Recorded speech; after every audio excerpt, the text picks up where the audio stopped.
Ladies and gents, hello and welcome back to another video. In front of me here is an iPhone 4S. This one should be running iOS 5, which is its original version of iOS. Now, today's video is going to be a little different. We're going to unbox it, we're going to talk about it, but I want you guys to have a chance to get this. So what I'm going to do, I'm going to put this on eBay for an auction, and it's going to start at 99 cents. I'll leave that linked down in the description, and I'll probably do a 1-week auction. It'll start, I think it's going to start this Sunday, and it'll finish, I don't know, like 9 p.m. next Sunday. So I'll leave all that information down in the comments or in the description below. If you want a chance to get this iPhone 4S on iOS 5, check that out. But without any further ado, let's get it opened up, see what kind of condition it's in, and talk a little bit about this specific iPhone and why it's unique on its version of iOS. Let's begin.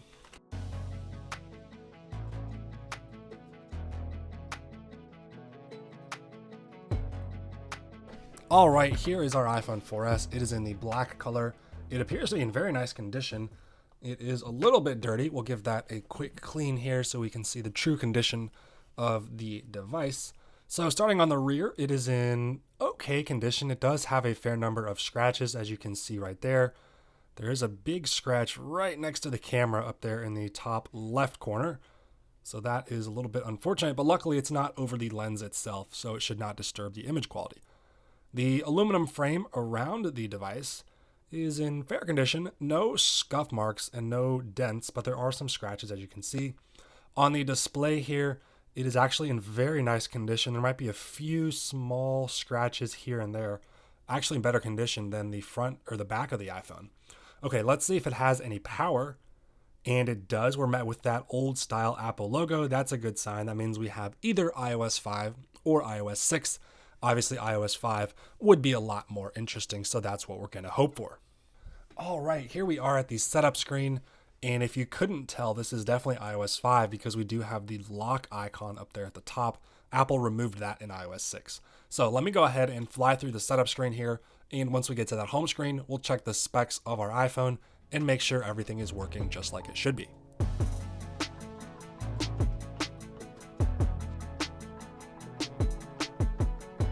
Not sure why this is giving me such a headache here. Usually these activate within a couple minutes. I might have to get this connected to iTunes, and once I figure out what's going on, we'll be back here with an activated iPhone 4S. All right, for whatever reason, this thing needed to be connected to iTunes before it would activate, but after plugging it in, activated just fine, no problems. We can continue through the setup screen here.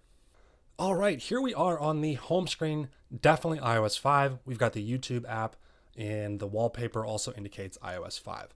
Let's head into settings, general, and about, and see which version we have. So this is 5.0.1. So one of the earliest versions of iOS 5 that exists. Unfortunately not 5.0, but we are actually very close to the very first version of iOS 5 that was ever released. Now the 4S came out in 2011. It was the replacement for the iPhone 4, and it brought a lot of changes. And I'm realizing I should probably put the SIM card tray back in. I took that out to see if maybe that was the activation problem, but it was not. Okay, there we go. All right, so when the 4S came out, some of the things that were different about it were the camera. So on the rear, this was upgraded to an 8 megapixel lens. That was up from the 5 megapixel lens found on the iPhone 4. But perhaps the biggest upgrade was the internal hardware. This now had Apple's dual-core A5 CPU that was clocked at 800 megahertz and a much improved graphics chip. Now, this was a huge leap over the iPhone 4, which features just a single core CPU. That would be the A4 chip, and a very subpar graphics chip. So the 4S really expanded the capabilities of the iPhone in terms of CPU and GPU performance with its dual-core A5 CPU. That allowed this iPhone to use Siri. So you saw me set up Siri there on the setup screen. Let's see if it is actually working. I'm really sorry about this, but I can't take any requests right now. Please try again in a little while. There's something wrong. So unfortunately, Siri's not working there.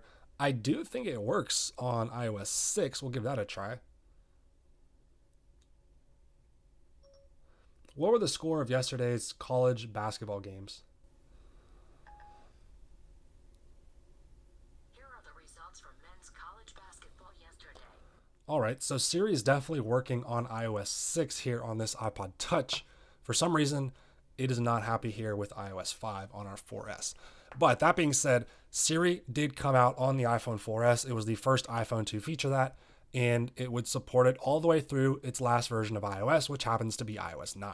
Now we have Apple Intelligence, which is finally a nice update to Siri, which stayed pretty much the same for the last versions of iOS. But this is where it all started here on the iPhone 4S with, I believe this was the first mobile assistant that was actually able to do more than just play and pause music or make phone calls.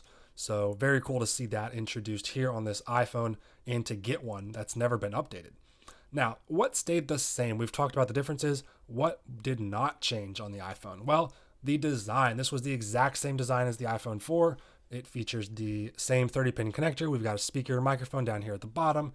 The layout's the same with the headphone jack at the top. I mean, the external design is basically identical. The only differences would be some of the identification numbers on the rear and potentially the antenna lines, depending on which iPhone 4 you're comparing it to.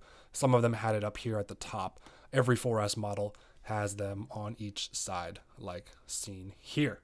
Now, this phone launched with iOS 5, as I'm sure you know, that's why you're watching this video. iOS 5 brought a lot of really cool things to the iPhone. It was the first version of iOS to feature iCloud, so you could sign in here and you could send your photos back and forth. You could sync everything between your devices. It was a really cool feature, and it also allowed for iMessage. So you could send and receive text messages to other Apple devices on iOS 5 without the need for a cellular plan. And of course, as you know, iMessage has continued to dominate as the main messaging and at least the most secure messaging across the world.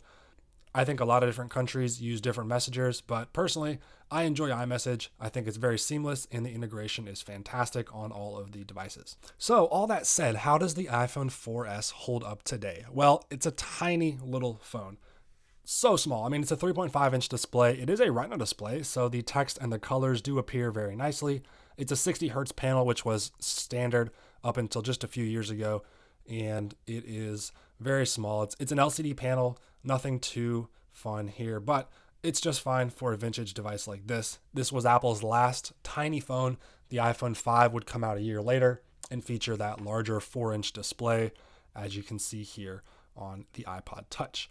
The iPhone 4S was also the last iPhone to feature that 30-pin connector down here, and the last iPhone to feature a headphone jack located on the top of the device. This was a very well-perceived phone, apart from the fact that it was still pretty small. A lot of people were hoping Apple would increase the size, but they did not do that here on the 4S. It also kept the same 512 megabytes of RAM that you would find on the iPhone 4, and that limited this device pretty drastically, especially in terms of the software support. This thing would only get up to iOS 9, which at the time was the most an iPhone had ever received, but compared to some newer iPhones, this thing really did not get that many updates. And especially on iOS 9, this phone does not do it very well. It's very laggy, very stuttery, and the overall experience of a 4S on iOS 9 is not ideal. So that's why it's really cool to get one here on iOS 5, because everything is so fast, so smooth, very snappy UI. Everything is very fluid and smooth, and it's just an overall really nice experience here to see iOS 5 where it all started here on the iPhone 4S. So like I mentioned before, I'm going to be selling this iPhone, starting the auction at 99 cents, give you guys all a fair chance to bid on it, and may the phone go to the highest bidder. That said, I'm located in the United States. I will ship anywhere in the US, and I also use eBay's international shipping program. So I have sold many devices overseas, I think basically to every continent at this point using that program. So if you're not familiar with it, check it out. It's very comprehensive, super easy to use, and I really have never had any problems with it. So I would say, depending on where you're located in the world, I can probably end up getting this to you, but double check that through eBay's international shipping and then go from there. All right, guys, that's going to do it for this one. Thank you so much for watching. I hope you've enjoyed this unboxing of an iPhone 4S running iOS 5.0.1, basically the earliest version of iOS 5. I'm really excited to be sending this to one of you guys, and this thing will have a new life with someone who can truly appreciate the beauty of this device. So check out that link down below, send an offer, send a bid. Let's get this thing on to its next owner. And as always, I look forward to seeing you guys in another one of my videos.